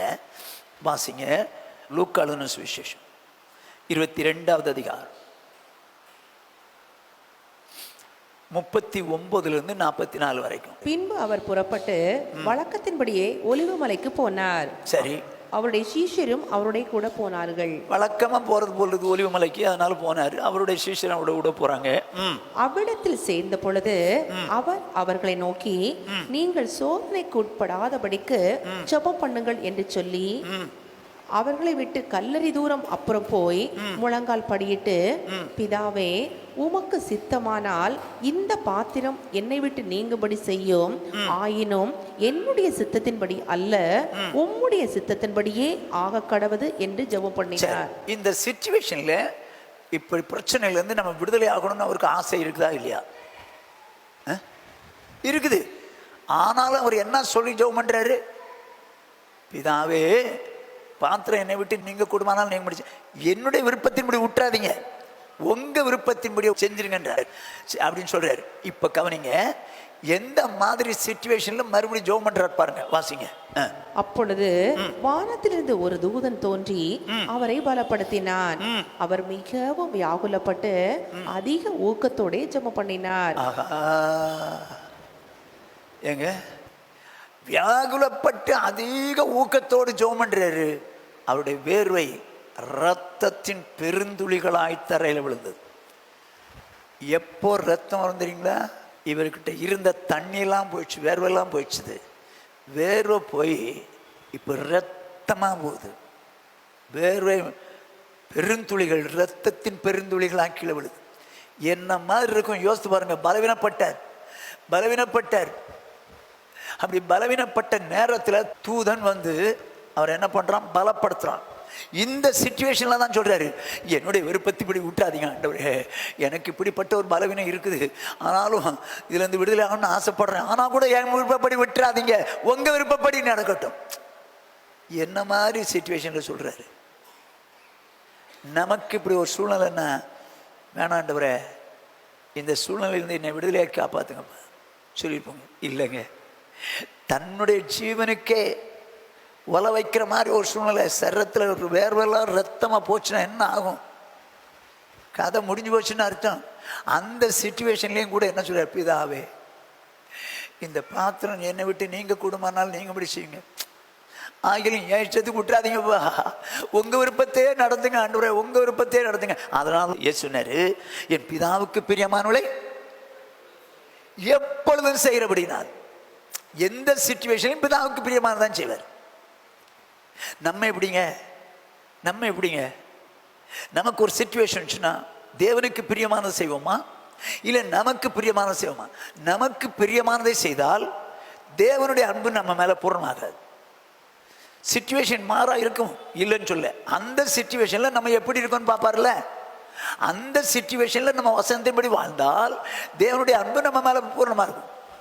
எந்த சிச்சுவேஷனாக இருந்தாலும் சரி, நம்ம அந்த சிச்சுவேஷன் மத்தியில் தேவனுடைய வசனத்தை கைக்குள்ள தேவனுடைய அன்பு நம்ம மேலே பூர்ணமாக மாறி வந்துக்கிட்டே இருக்குங்க, பூர்ணம் ஆகிட்டே இருக்கும். இப்போ தேவனுடைய அன்புல நம்ம பூர்ணப்படணுமா வேண்டாமா? அப்போ உங்க விருப்பப்படி செய்யறதா தேவனுடைய விருப்பப்படி செய்யறதா? என்ன செய்யல? தேவனுடைய விருப்பம் என்னவோ அதை மட்டும் நான் செய்கிறேன் ஆண்டவரே. உங்க அன்பு என் மேல பூர்ணப்படும். இப்போ எபிரேயர்கள் 10வது அதிகாரம் 6வது 7வது வசனங்கள். சர்வாங்க தகன பலிகளும் பாவ நிவாரண பலிகளும் உமக்கு பிரியமானது அல்ல என்றீர். இப்போ பிதா, நான் நினைக்கிறேன் பரிசுத்த ஆவியானவர் இயேசு மோர் இருக்கும்போது சொல்லியிருப்பார் பொழுது, இந்த தகன பலி, சர்வாங்க தகன பலி இதெல்லாம் எனக்கு பிரியம் இல்லை அப்படின்னு சொல்றாரு. அப்படிதான் பிதா சொல்றாரு, எனக்கு இதெல்லாம் பிரியம் இல்லைன்னு சொல்றாரு. சொன்ன உடனே இயேசு என்ன சொல்றாரு?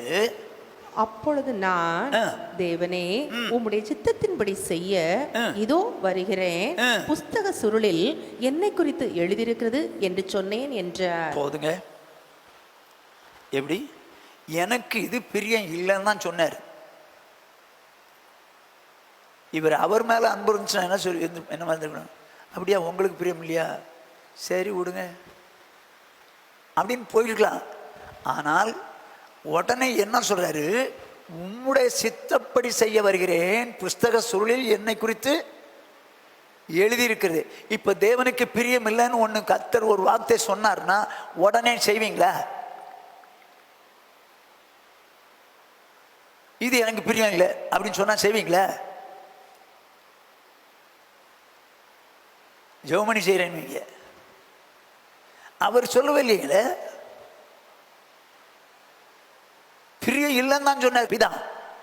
உடனே இவர் சொல்றாரு, நான் வரேன், என்னை குறித்து வேதத்தில் எழுதி வச்சிங்களே அதை செய்யறதுக்கு நான் வரேன்றார். நம்ம வாலண்டியரா அப்படி சொல்லுவோமாங்க? வாலண்டியரா இதெல்லாம் எனக்கு பிரியம் இல்லை அப்படின்னு அவர் சொல்றாரு. சரியா ஆண்டவரே, உங்களுக்கு பிரியம் இல்லை, பிரியம் இல்லாத செய்யலை, ஆனால் உங்களுக்கு இதெல்லாம் பிரியம் தானே, நான் செய்ய வரேன் அப்படியா சொல்லுவோம்? அப்படியா சொல்லுவோம்? இல்லைங்களே. உங்களுக்கு பிரியம் இல்லைன்னா எனக்கு என்ன, எனக்கு பிரியம் போ அப்படின்னு சொல்லியிருப்போம். கவனமாக கேட்டுங்க. நம்மெல்லாம் தேவனுடைய அன்பு நம்ம மேலே பூரணமாய் பெறணும்னா வசனத்தின்படி வாழ்ந்தால் தேவனுடைய அன்பு நம்மளே பூர்ணப்படுது. அப்போ ஆண்டவர் விருப்பம் இல்லைன்னு ஒன்றை சொல்லிட்டாருன்னா நான் செய்ய மாட்டேன், இதை விரும்புகிறேன்னு சொல்கிறாரா நான் செய்கிறேன்.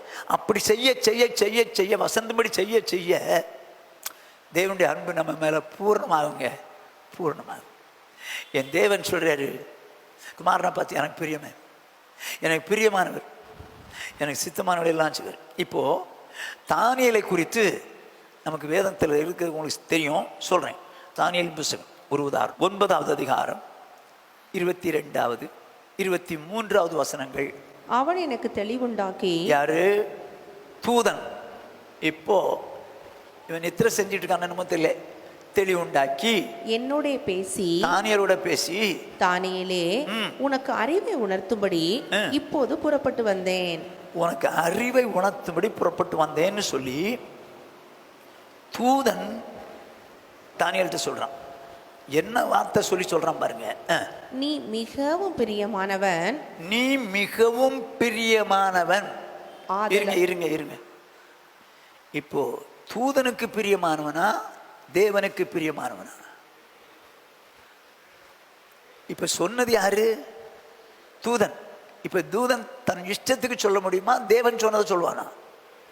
தேவன் சொன்னதான் சொல்லுவான். அப்ப தேவனுக்கு யார் பிரியமா இருந்திருக்கா? தானியேல் எப்படி மிகவும் பிரியமா இருந்திருக்கிறான். இயேசு பிதாவுக்கு பிரியமானவர், இவனையும் பிரியமானவன்றாரு. எப்படி பிரியமா இருந்தான்? எப்படி பிரியமா இருந்தான்? தேவனுக்கு பிரியமா எப்படி இருந்தான்? இப்போ சிங்க கெவில கொண்டு போட்டாங்க. அவன் தேவனை நோக்கி விண்ணப்பம் பண்ணதுனால பிடிச்சி கையுமையுமா பிடிச்சி ராஜாட்ட சொல்லி சிங்க கெவில போட்டாச்சு. இந்த சிச்சுவேஷன்ல அவன் சிங்கங்களுக்கு மத்தியில் இருக்கிறான். ராஜா விடிய காலமே ஓடி வர்றாரு. தானியேலே, ஜீவனுள்ள தேவனுடைய தாசனே, நீ இடைவிடாமல் ஆராதிக்கிற உன் தேவன் உன்னை சிங்கங்களின் வாயிலிருந்து உன்னை தப்பிக்க வல்லவராக இருந்தாரா அப்படின்னு கேட்குறான். கீழே வந்து ஒரு சத்தம் வருது, ராஜாவே வாழ்க.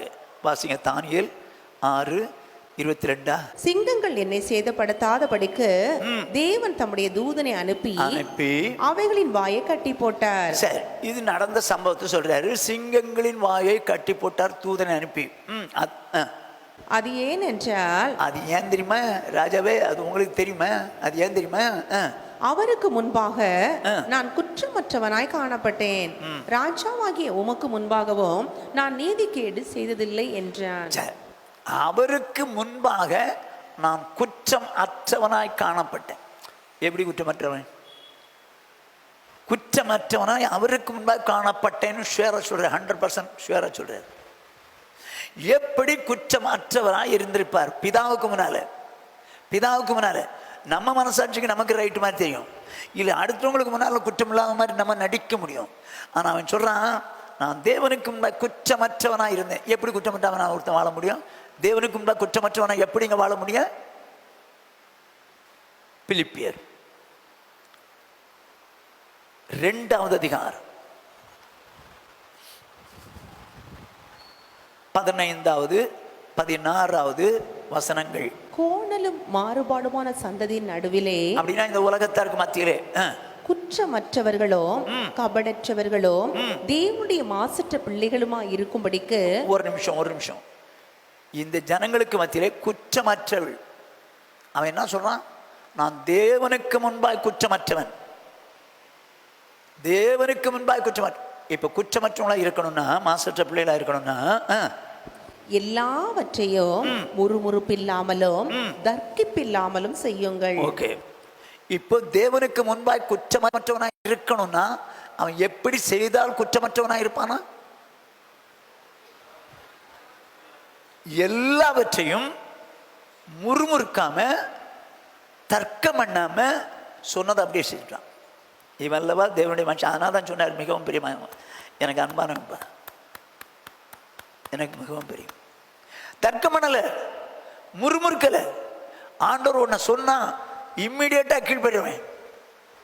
தர்க்கம் பண்ண மாட்டான், முறுமுறுக்க மாட்டான். அவன் சொல்றான், சிங்கங்களின் வாயை கட்டி போட்டார். அது ஏனென்றால் நான் தேவனுக்கு முன்பாய் குற்றம் அற்றவன். அப்படின்னா வசனத்தின்படியே வாழ்ந்திருக்கிறாங்க. அவன் இருந்தது யூதேயாவில், வந்தது பாபிலோன்ல. பாபிலோன் தேசத்தில் இருக்கும்போது சிங்கங்களின் கவியிலே அவன் போடப்படுறான். அப்போ சொல்றான், நான் தேவனுக்கு முன்பாய் குற்றமற்றவன்.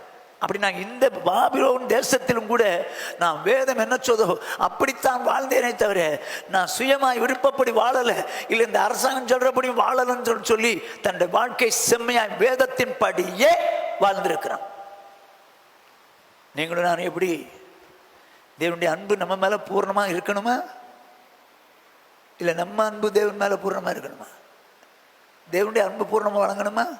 பூர்ணராக்கப்பட்ட நீதிமானிடத்தில். அப்போ தேவனுடைய அன்பு பூர்ணமாக்கப்பட்ட நீதிமான்கள் இருந்திருக்காங்கல்ல.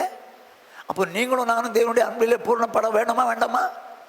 ஆண்டவர்கிட்ட சொல்ல போறோம், ஆண்டவரே அந்த மாதிரி உங்க அன்பு என் மேல பூர்ணப்படும்படிக்கு நீங்க என்ன சொன்னாலும் கேட்பேன். ஆண்டவரே என்ன சொன்னாலும் கேட்பேன்.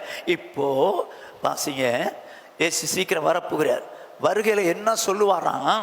உன்னத பாட்டின் புஸ்தகம் 2வது அதிகாரம் 10வது வசனம். என் நேசர் என்னோட பேசி, என் பிரியமே, என் ரூபவதியே, எழுந்து வா. சரி, என்ன சொல்றாரு? மணவாளன் மணவாட்டியை பார்த்து சொல்றாரு, என் பிரியமே, என் ரூபவதியே, எழும்பி வா. எப்படி தேவனுக்கு பிரியமானவனா மணவாட்டி இருந்தா? எப்படி இருந்தா?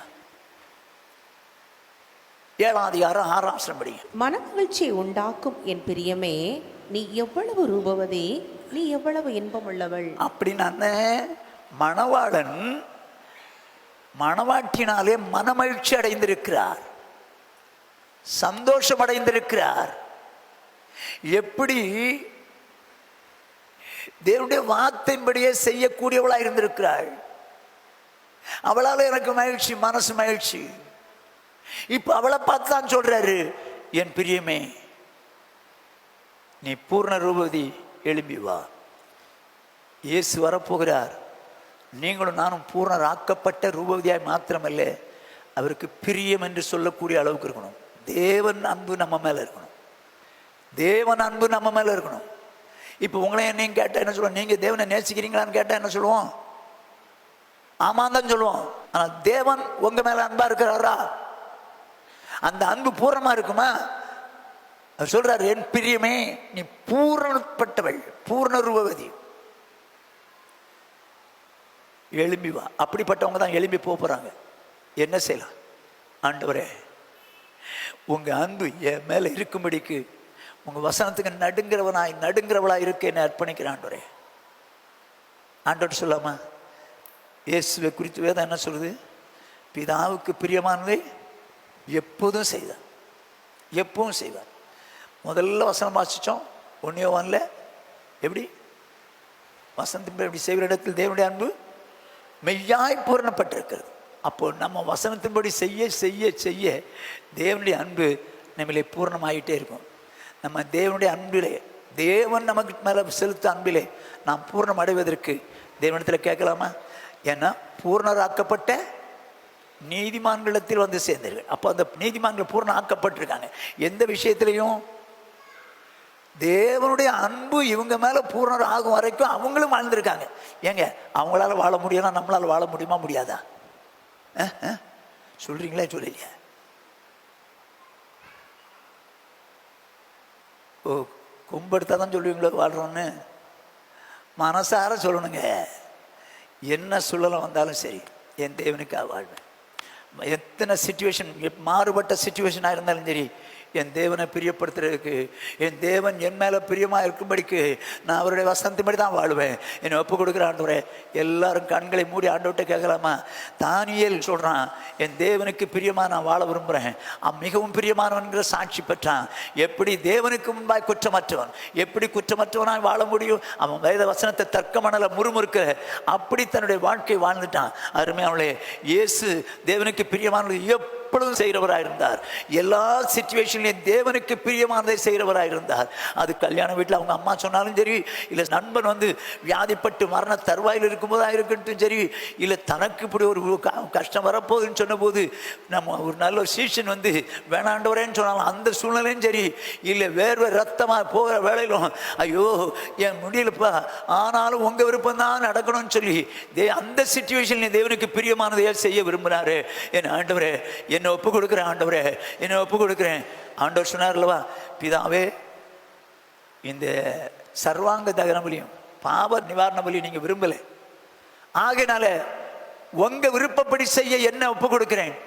புஸ்தக சூழலில் என்னை குறித்து எழுதியிருக்கிறது, ஆக உங்க விருப்பப்படி செய்ய என்ன அர்ப்பணிக்கிறேன்னு சொல்லி வாலண்டியராக தான் சொன்னார். பிதா இயேசுவை பார்த்து நீ போப்பா, நீ கீழே போ அப்படின்னு சொல்லவே இல்லையே. எழுதியிருக்கிறத இவர் ஞாபகம் ஆயிடுச்சு இவருக்கு. நான் போகிறேன் ஆண்டவரே, நான் போகிறேன் அப்படின்னு. ஆண்டவர் என்ன சொன்னாலும் நான் கீழ்ப்படிவேன் ஆண்டவரே. ஆண்டவர், நீர் எழுதினதெல்லாம் என்னை குறித்து எழுதி வைத்திருக்கிறீர். உங்க அன்பு என் மேல பூர்ணம் ஆகும்படிக்கு, உங்களுக்கு மனமகிழ்ச்சி உண்டாக்கும்படிக்கு, நான் குற்றமற்றவனாய் நான் வாழும்படிக்கு, தர்க்கம் பண்ணாமல் முறுமுறுக்காமல் உங்களுடைய வார்த்தையின்படியே வாழ என்னை மனப்பூர்வமாக ஒப்பு கொடுக்குற ஆண்டவரே. நான் வசனத்தின்படியே வாழும்போது தேவனுடைய அன்பு அப்படிப்பட்டவன் மேல் பூர்ணமாகிறது என்று இருக்கிறதே. என் மேலே உங்கள் அன்பு பூர்ணப்படும்படிக்கு, என் மேலே உங்கள் அன்பு பூர்ணமாகும்படிக்கு ஆண்டவரே, நீ சொன்ன எல்லாவற்றையும் நான் செயல்படுத்த என்னை அர்ப்பணிக்கிறேன் ஆண்டவரே. என்னை ஒப்பு கொடுக்குறேன் ஆண்டவரே. மனப்பூர்வமாக சொல்லுமா? கட்டாயத்தில் சொன்னான் ஒரு நாள் 2 நாளில் முடிஞ்சிட மேட்ரு இல்லை, நானே சொல்கிறேன்ப்பா அப்படின்னு சொன்னால் ஜீவிய காலமெல்லாம் நம்ம விருப்பப்படி இல்லை, தேவனுடைய விருப்பப்படியே செஞ்சோம். தேவன் அப்படிப்பட்ட பாக்கியத்தை தந்து தேவனுடைய கிருபை நம்மை பூர்ணப்படும்படி நாம் வாழ்க்கை வாழ நமக்கு அத்தனை உதவி செய்யும்படி தேவன் நோக்கி பார்ப்போம். சாம்சன் ஜெபிப்பார். ஆண்டவரே, மை சோத்திரிக்க ராஜா, மகிமைப்படுத்துகிறோம், சோத்திரிக்கிறோம், சோத்திரிக்கிறோம், துதிக்கிறோம். மகா பரிசுத்தமல்ல அன்பின் ஆண்டவரே, கிருபையாய் கொத்து ஆசீர்வதிக்கப்பட்டதான இறைவேளைக்காய் நன்றி. இந்த இதயத்தில் நம்ம துதிக்க ராஜா, மை சோத்திரிக்கிறோம். திருப்பாத்த முத்தேசன தகப்பனே, இந்த நாள் ஆண்டவரை நாங்கள் மீண்டும் சமூகத்திலே கடந்து வரும்படிய வேதத்தை ஆராய்ந்து பார்க்கும்படி கத்த சேர்ந்த நல்ல வேலைக்கான நன்றி செலுத்தும். நீதிமான்கள் தலைப்பின் கீழாய் எங்களோடு ஆண்டவரை தொடர்ந்து ஆண்டவரை பேசி வருகிறீரே நமக்கு நன்றி செலுத்துகிறோம்.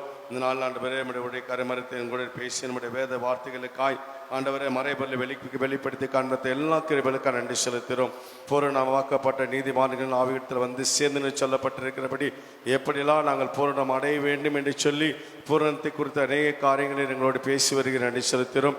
இந்த நாள் ஆண்டவரே அவருடைய வசனத்தை கை கொள்ளுவரிடத்திலே தேவ அன்பு மெய்யாய் பூரணப்பட்டிருக்கும் என்று சொல்லப்பட்ட வார்த்தையின்படியாய் ஆண்டவரே தேவனுடைய அன்பு ஆண்டவரை மெய்யாய் பூரணப்பட நாங்கள் என்ன செய்ய வேண்டும் என்று சொல்லி ஆண்டவரே எங்களோடு பேசினீரே மக்கள் நன்றி செலுத்துகிறப்பா.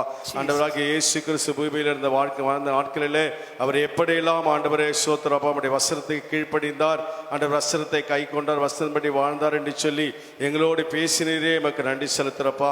ஆண்டவரே மக்கள் நன்றி செலுத்துகிறோம், துதிக்கிறோம். அவர் வசனத்தை நாங்கள் எப்போதும் கை கொள்ளும்படினாலே அவர் என்மேல் பிரியமா இருப்பான்னு சொல்லப்பட்டிருக்கிறபடி தகப்பனே இந்த வேளை எங்களை முற்றிலுமாய் தாழ்த்து அர்ப்பணிக்கிறோம். ஆண்டவராகிய இயேசு கிறிஸ்து எப்படி வசனத்துக்கு தம்மை ஒப்பு கொடுத்தாரோ அப்படியே அந்த வேளை ஆண்டவரை கேட்ட ஒவ்வொரு வசனத்துக்கும் எங்களை முற்றிலுமாய் அர்ப்பணித்து செபிக்கிறோம். ஆண்டவரே மை சோத்தரிக்கிறப்பா. இவர் என்னுடைய நேசகுமார், இவர்கள் பிரியமா இருக்குன்னு சொல்லி இருக்கிறீங்களே தகப்பனே மை சோத்தரிக்கிற அவரில் பிரியமா இருந்த தேவனாகிய கர்த்தர் நீர் எங்களில் பிரியமா இருக்க முடியாது. இந்த வேளை ஆண்டவரை முற்றிலுமாய் எங்களை அர்ப்பணிக்கிறோம். கேட்ட ஒவ்வொரு வசனத்தின்படியா நீங்க நடத்தும்படியா செபிக்கிறப்பா. தன்னுடைய தாயாகிய மரியாள் சொன்ன போதும் ஸ்திரியே உனக்கு என்ன, உன்னுடைய வேலை இன்னும் வரவில்லை என்று சொல்லி ஆண்டவரை பிதாவின் வேலைக்காய் காத்திருந்தாரே அப்படியாய் ஆண்டவரை மை சோத்திருக்கிறப்பா. எல்லா சூழ்நிலும் ஆண்டவரே தேவனாய் கர்த்தருடைய ஆண்டவரே வார்த்தைக்கு நாங்கள் காத்திருக்க கத்த கிருபை தரும்படியா செபிக்கிறப்பா. மை சோத்திருக்கிறப்பா.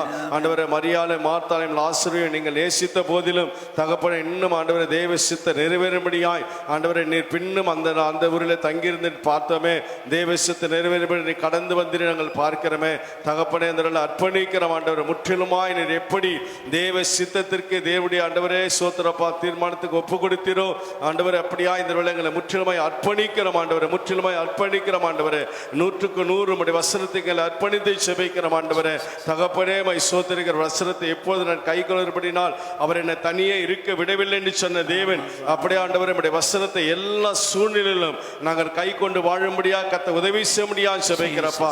பேதுரு ஆண்டவரை நம்முடைய மரணத்தை குறித்து பேசும்போது கர்த்தர் ஆண்டவரை நம்முடைய கடிந்து கொள்ளுமாதான சூழ்நிலை மத்தியிலும் கர்த்தாவை நீர் அவனை கடிந்து கொண்டு நாங்கள் பார்க்கிறோமே தகப்பனை மரண தருவாயில் பிதாவை சித்தம் ஆனால் இந்த பாத்திரம் என்னை விட்டு நீங்கும்படி செய்யும், ஆனால் என்னுடைய சித்தத்தின்படி உம்முடைய சித்தத்தின்படி நடக்க கடவுள்னு சொல்லி தன்னை அர்ப்பணித்தீங்களப்பா. மை சோத்திருக்கிறப்பா.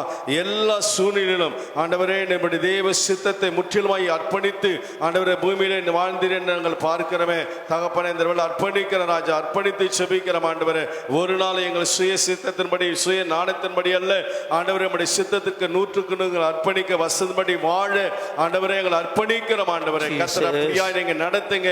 எங்கள் மாம்சத்தின் எண்ணங்களுக்கோ மற்றவர்கள் சொல்ற காரியங்களுக்கோ நாங்கள் கீழ்ப்படுத்த வசனத்தை மாறாய் கடந்து போகாதபடி தகப்பனே எல்லா சூழ்நிலையும் நாங்கள் வசந்தபடி வாழ எங்களை அர்ப்பணிக்கிறோம். ஆண்டவரே எங்களுடைய அன்பு ஆண்டவரே எங்களில் மெய்யாய் பூரணப்படும்படியாய் ஆண்டவரை பூரணத்தை நோக்கி நாங்கள் கடந்து போகும்படியாய் அந்த பூர்ணமான ஆண்டவரை சோத்திர நீதிமான்கள் ஆவிக்குள்ளாய் கடந்து வரும்படியாய் கர்த்தர் படிப்பதான அன்பு எங்களை நிலைத்திருக்க கத்த கிருபை தரும்படியாய் இந்த வேளை அர்ப்பணித்து செபிக்கிறப்பா. தானியேலை குறித்து பார்க்கிறோமே ராஜா, அவன் மீது ஆண்டவரே அநேகர் குற்றச்சாட்டு எழும்பின போதிலும் ஆண்டவரே சோத்திரப்பா தானியேல் சொல்கிறானே ராஜா முன்பா நான் குற்றமற்றவனாய் வாழ்ந்தேன்னு சொல்லப்பட்டிருக்கிறபடி நீர் ஆண்டவரே சோத்திர தானியேலை குறித்து சொல்லும் போது ஆண்டவரே தேவனுக்கு பிரியமான சொல்லி இருக்கிறீங்களே ஆண்டவரே சோத்திரப்பா அந்த கோணலும் மாறுபாடுமான இந்த சந்தையின் மத்தியிலே ஆண்டவரே குற்றமற்றவன் அந்த பூமியில வாழும்படியாய் ஆண்டவரே வசனம் என்ன சொல்லுகிறது அந்த வசனத்துக்கு அப்படியே நாங்கள் கீழ்ப்படியத்தக்கதான கிருபைகளை கர்த்தர் தரும்படி அதில் அர்ப்பணிக்கிறோம். எங்களையும் சபையாரை அப்படியே நடத்துங்க ஆண்டவரே. மைசூதர் வசனத்தை விலக்கி கொடுத்த ஊழியக்காரக்காய் சோத்திரம். கர்த்தர் வேதத்தில் அநேக ரகசியங்களை மறைபல் இடத்தில் அன்பா இருக்கிறனுக்கு நான் இன்னும் என்னை வெளிப்படுத்தி காண்பேன் சொல்லியிருக்கிறீங்களே, நாங்கள் பிதாவை வந்து வாசம் பண்ணுவேன் சொல்லியிருக்கிறீங்களே, அப்படியே இன்னும் வேதத்தில் அநேக ரகசியங்களை மறைபொருளை கர்த்தர் கற்றுத்தாருங்க, கற்றுக்கொள்ளுங்க. கேட்கிற நாங்கள் அந்த வசனத்தை எங்களை வாழ்க்கையில் அப்படியே அப்பியாசிக்க, அந்த வசனத்தை எங்கள் அப்படியே 100% கீழ்ப்படிய கர்த்தர் எங்கள் வாழ்க்கையில் அதை பிரயோஜனப்படுத்த கொள்ளத்தக்கதாய் தேவனாய் கர்த்தர் உதவி செய்ய முடியாது ஜெபிக்கிறப்பா. என் தேவனாய் கர்த்தர் நம்முடைய குமாரனாக இயேசு கிறிஸ்து எந்த நாளில் வந்தாலும் மகிமையில் அவரை தரிசிக்க அன்பிலே நாங்கள் பூரணப்பட்டுள்ள வாழ்ந்து கர்த்தர் உதவி செய்ய முடியாது ஜெபிக்கிறப்பா. சகலவற்றையும் பொறுப்படுத்திக் கொள்ளுங்க. துதி என மகிமை புகழ்ச்சி அனைத்து வெகு ஜாக்கிரதை ஒருவருக்கே செலுத்துகிறேன். மேற்படிச்சமான இயேசு நாம் ஜெபிக்கிற எங்கள் ஜீவனுள்ள நல்ல பிதாவே, ஆமென். என் ஆத்துமாவே கர்த்தரை ஸ்தோத்திரி, என் முழு உள்ளமே அவருடைய பரிசுத்த நாமத்தை ஸ்தோத்திரி. என் ஆத்துமாவே கர்த்தரை ஸ்தோத்திரி, அவர் செய்த சகல உபகாரங்களை மறவாதே. ஆமென். நம்முடைய கர்த்தராகிய இயேசு கிறிஸ்துவினுடைய கிருபையும் பிதாவாகிய தேவனுடைய அன்பும் பரிசுத்த ஆவியானுடைய ஐக்கியம் அந்யோன்யம் ஆறுதலும் சமாதானமும் என்றும் என்றும் நம் அனைவரோடும் உலகில் உள்ள சகல பரிசுத்தவான்களோடு காப்பதாக. ஆமென். ஹல்லேலூயா, ஹல்லேலூயா, ஹல்லேலூயா.